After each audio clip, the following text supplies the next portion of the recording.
नमस्कार मेरे प्रिय विद्यार्थी जी, कैसे हैं आप लोग? उम्मीद करता हूँ मस्त होंगे, स्वस्थ होंगे और अपनी पढ़ाई में ज़बरदस्त तरीक़ा से लगे होंगे मेरे साथियों।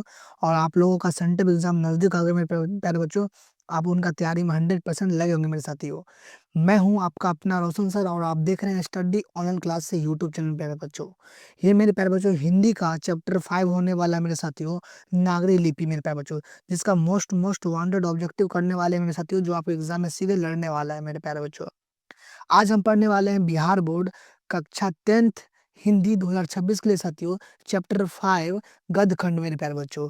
गद्य खंड के चैप्टर 5 मेरे प्यारे बच्चों, नागरी लिपि के मोस्ट वांटेड ऑब्जेक्टिव क्वेश्चन मेरे प्यारे बच्चों, जो आपका एग्जाम में 100% मेरे साथियों कह लीजिए लड़ने वाले प्रश्न मेरे प्यारे बच्चों।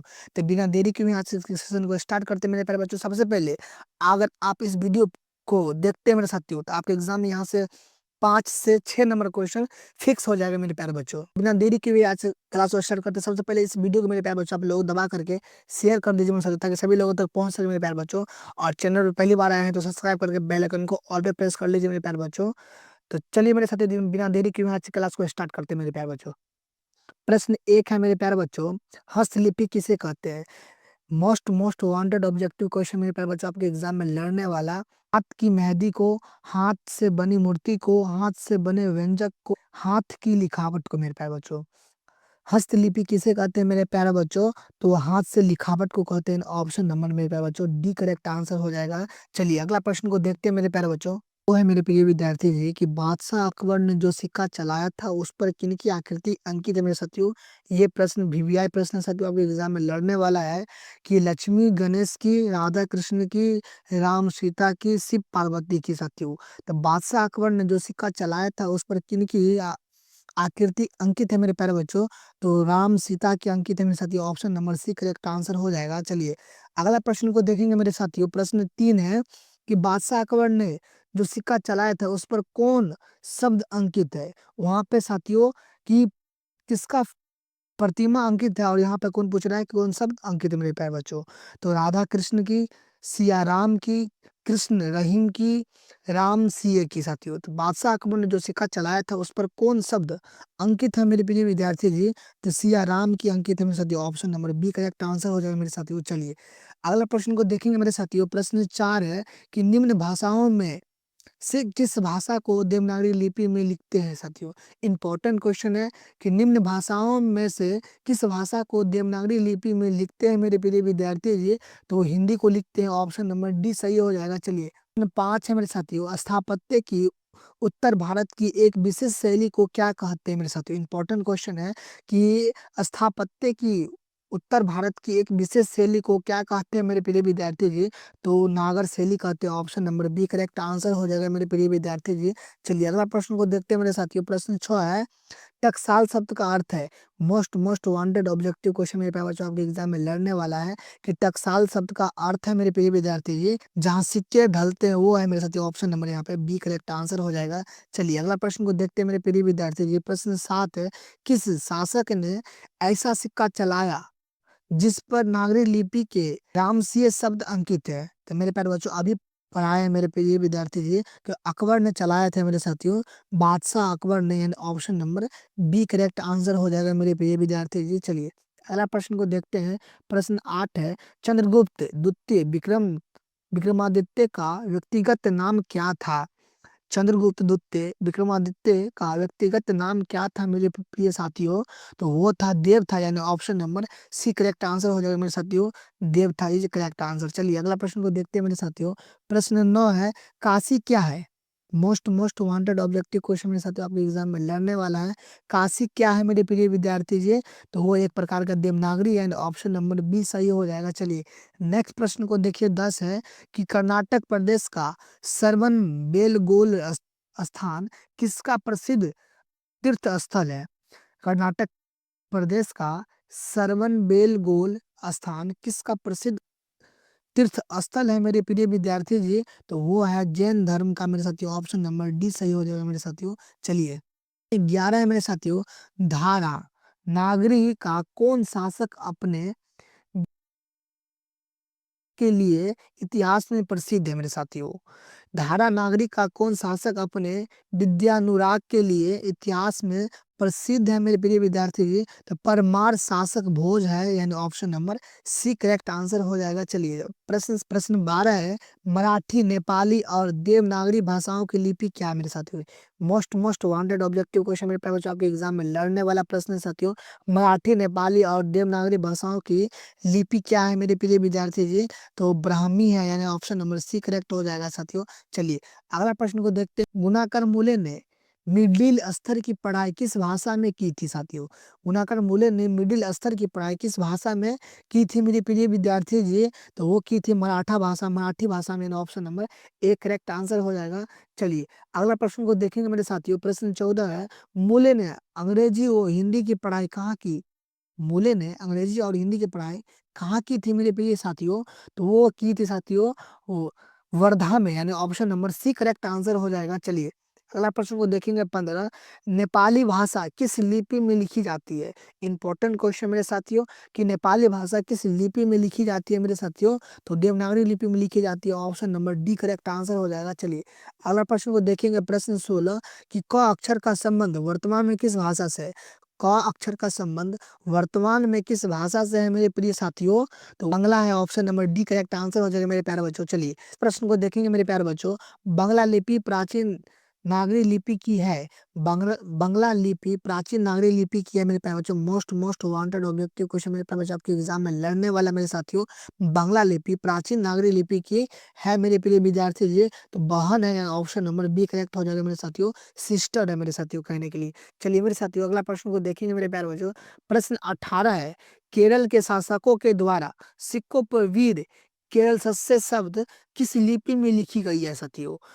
नागर लिपि में, ब्राह्मी लिपि में, नंदी नागरी लिपि में, मुखी लिपि में साथियों। तो केरल के शासकों के द्वारा सिक्कों पर वीर केरल सस्से शब्द किस लिपि में लिखी गई है मेरे प्रिय साथियों, तो वो नंदी नागरी लिपि में लिखी गई है, option number C correct answer हो जाएगा। चलिए मेरे साथियों प्रश्न 19 है, पहले पहले किन राजाओं के लेखों के लिपि को ही नंदी नागरी नाम दिया गया था मेरे प्यारे बच्चों। इंपॉर्टेंट क्वेश्चन है मेरे साथियों। तो विजयनगर के राजाओं को दिया गया था, option number B correct answer हो जाएगा मेरे साथियों। चलिए नेक्स्ट प्रश्न को देखिए। 20, टकसाल का संबंध है, मोस्ट वांटेड ऑब्जेक्टिव क्वेश्चन मेरे प्यारे बच्चों आपके एग्जाम में लड़ने वाला प्रश्न है साथियों। टकसाल का संबंध है तो सिक्कों से, यानी option number A correct answer हो जाएगा। चलिए प्रश्न साथियों 21 देखते हैं। सरवन बेलगोला स्थान का संबंध है मेरे प्यारे बच्चों। सरवन बेलगोला स्थान का संबंध है मेरे प्यारे बच्चों, तो जैन धर्म से है, अभी बताएं, option number A correct answer हो जाएगा। चलिए अगला प्रश्न को देख। प्रश्न 22 है, नागरी लिपि शीर्षक निबंध के निबंधकार है। 100% मेरे प्यारे बच्चों आपके एग्जाम में लड़ने वाला प्रश्न है। नागरी लिपि शीर्षक निबंध के निबंधकार मेरे प्यारे बच्चों है, तो वो है गुणाकार मूले जी, ऑप्शन नंबर ए सही हो जाएगा मेरे साथियों। चलिए प्रश्न साथियों 23 को देखते हैं। नागरी लिपि किस पाठ की पुस्तक से लिया गया है मेरे साथ। इंपॉर्टेंट क्वेश्चन है, नागरी लिपि किस पाठ शीर्षक पुस्तक से लिया गया है मेरे प्रिय साथियों, तो वो भारतीय लिपि की कहानी से लिया गया है, option number B correct answer हो जाएगा। चलिए नेक्स्ट प्रश्न को देखेंगे। प्रश्न 24, मराठी भाषा की लिपि कौन सी है। मराठी भाषा की लिपि कौन सी है मेरे प्रिय साथियों, तो वो है मेरे साथियों देवनागरी लिपि, option number C correct answer हो जाएगा। चलिए नेक्स्ट प्रश्न को देखेंगे। 25, सिद्धम का क्या है मेरे साथियों। ये सिद्धम क्या है मेरे प्यारे बच्चों, ऑप्शन नंबर ये बीबीआई प्रश्न है साथियों। सिद्धम क्या है मेरे प्रिय साथियों, तो सिद्धम एक प्रकार के साथियों लिपि है, ऑप्शन नंबर डी सही हो जाएगा मेरे प्यारे साथियों। चलिए प्रश्न साथियों 26 देखते हैं। किसे देवनागरी की संज्ञा दी गई है। इंपॉर्टेंट क्वेश्चन मेरे साथियों आपके एग्जाम में लड़ने वाला प्रश्न है। किसे देवनागरी की संज्ञा दी गई है मेरे साथियों, तो वो काशी को दी गई है, ऑप्शन नंबर बी सही हो जाएगा मेरे प्यारे बच्चों। काशी इज करेक्ट आंसर हो जाएगा। चलिए मेरे साथियों नेक्स्ट प्रश्न को देखेंगे। प्रश्न 27 है, मालवा में नगर नागर लिपि का इस्तेमाल होता है, ऐसा किसने कहा। मालवा में नगर नागर लिपि का इस्तेमाल होता है, ऐसा किसने कहा था मेरे साथियों, तो अल बेरूनी ने कहा था, इन option number A correct answer हो जाएगा। चलिए नेक्स्ट प्रश्न को देखेंगे साथियों। राष्ट्रकूट वंश कौन था। 100% मेरे साथियों आपके एग्जाम में मेरे प्यारे बच्चों लड़ने वाला प्रश्न है। 2026 में मेरे प्यारे बच्चों आप लोग तैयार कर लीजिए कि राष्ट्रकूट वंश कौन था मेरे प्रिय विद्यार्थी जी, तो प्रख्यात राष्ट्रकूट राजा था, यानी ऑप्शन हमारे साथियों बी करेक्ट आंसर हो जाएगा। चलिए नेक्स्ट प्रश्न को देखते हैं। 29, महीर भोज की क्लियर प्रशस्तित किस भाषा में है साथियों, तो मेरे प्यारे बच्चों किस भाषा में है आपको बताना है, तो संस्कृत भाषा में option number C correct answer हो जाएगा मेरे साथियों। चलिए प्रश्न साथियों 30 को देखते हैं। बेतमा कहाँ है? बेतमा कहाँ है साथियों? तो इंदौर के पास है, ऑप्शन नंबर ए सही हो जाएगा। ईसा की 14वीं-15वीं सदी से कि विजयनगर के शासकों ने अपने लेखों की लिपि को क्या कहा है? साथियों इंपॉर्टेंट क्वेश्चन है मेरे साथियों, आपके एग्जाम में लड़ने वाला प्रश्न है मेरे प्यारे बच्चों। ईसा की 14वीं शताब्दी ईसा की 14वीं-15वीं सदी से के विजयनगर के शासकों ने अपने लेखक की लिपि को क्या कहा है मेरे साथियों? तो वो कहा है देवनागरी लिपि, option number A correct answer हो जाएगा। चलिए नेक्स्ट प्रश्न को देखेंगे मेरे साथियों। 32 हिंदी लिखी जाती है। इंपॉर्टेंट क्वेश्चन मेरे प्यारे बच्चों, आपके एग्जाम में लड़ने वाला प्रश्न है कि हिंदी लिखी जाती है मेरे प्यारे बच्चों, तो देवनागरी लिपि में लिखी जाती है, option number A correct answer हो जाएगा। चलिए अगला प्रश्न को देखेंगे साथियों। 33 विजय नगर के राजाओं के लेखों की लिपि को क्या नाम दिया गया है साथियों? विजयनगर के राजाओं के लेखों की लिपि को दिया गया है मेरे प्यारे बच्चों, तो वो दिया है नंदीनागरी लिपि and option number C correct answer हो जाएगा मेरे साथियों। चलिए अगला प्रश्न को देखते हैं। प्रश्न 34 है, नागरी लिपि कब एक सर्वादेशिक लिपि थी मेरे साथी? इंपॉर्टेंट क्वेश्चन है मेरे साथियों कि नागरी लिपि कब एक सर्वादेशी लिपि थी मेरे प्यारे बच्चों, तो वो था साथियों 18वीं सदी से 11वीं सदी में साथियों, ऑप्शन नंबर सी हो जाएगा। 8वीं से 11वीं सदी मेरे प्यारे बच्चों, ये जो correct answer option number C हो जाएगा। चलिए अगला प्रश्न को देखते हैं। प्रश्न 35 है, पहले दक्षिण भारत की नागरी लिपि क्या कहलाती थी? पहले दक्षिण भारत की नागरी लिपि क्या कहलाते थे मेरे साथियों? तो नंदी नागरी लिपि कहलाते थे, option number A correct answer हो जाएगा। चलिए नेक्स्ट प्रश्न को देखते हैं। 36 गुणाकर मूल्य का जन्म कब हुआ? 100% मेरे प्यारे बच्चों, आपके एग्जाम में लड़ने वाला प्रश्न, आप लोग इनको तैयार कर लीजिए। गुणाकर मूल्य का जन्म कब हुआ था मेरे प्रिय साथियों? तो वो 1935 ईस्वी में हुआ था, ऑप्शन नंबर ए से हो जाएगा। 1935 ईस्वी में साथियों हुआ था, आप लोग याद रखेंगे क्योंकि इंपॉर्टेंट क्वेश्चन आपके एग्जाम में लड़ने वाला प्रश्न मेरे प्यारे बच्चों। प्रश्न 37 है, गुणाकर मूल्य का जन्म कहाँ हुआ था? ये भी एमबीबी प्रश्न में साथियों कि जन्म कब हुआ था, कहाँ हुआ था और निधन कब हुआ था और कहाँ हुआ था, ये 4 टाइप के प्रश्न साथियों आपके एग्जाम में लेखक परिचय से आता है। तो गुणाकर मूल्य का जन्म कहाँ हुआ था मेरे प्रिय साथियों? तो वो हुआ था महाराष्ट्र में, ऑप्शन नंबर सी हो जाएगा साथियों। मुंबई में हुआ था मेरे प्यारे बच्चों। चलिए नेक्स्ट प्रश्न को देखेंगे मेरे साथियों। परमार शासक भोज कहाँ के रहने वाले थे? इंपॉर्टेंट क्वेश्चन मेरे साथियों, आप लोग इनको याद कर लीजिए कि परमार शासक भोज कहाँ के रहने वाले थे मेरे साथियों? तो वो नागरी के रहने वाला था, धारा नागरी के, ऑप्शन नंबर ए सही हो जाएगा। चलिए नेक्स्ट प्रश्न को देखते हैं। प्रश्न 39 है, मूनों की राजधानी को क्या कहा जाता होगा मेरे प्यारे बच्चों? वो पाटलिपुत्र कहा जाता होगा कि कुशीनगर की बिलासनगर की देवनगर? तो मूनों की राजधानी को क्या कहा जाता था मेरे साथियों? तो देवनगर कहा जाता था, ऑप्शन नंबर डी सही हो जाएगा मेरे साथियों। चलिए नेक्स्ट प्रश्न को देखेंगे साथियों। 40 गुणाकर मूल्य ने विभिन्न विषयों पर कितने निबंध लिखे थे? 100% मेरे साथियों आपके एग्जाम में लड़ने वाला प्रश्न है, आप लोग इनको याद ही कर लीजिए मेरे प्यारे बच्चों। गुणाकर मूल्य ने विभिन्न विषयों पर कितने निबंध लिखे थे मेरे प्यारे बच्चों? तो वो लगभग साथियों 2500 से अधिक निबंध लिखे थे, ऑप्शन नंबर बी करेक्ट हो जाएगा साथियों।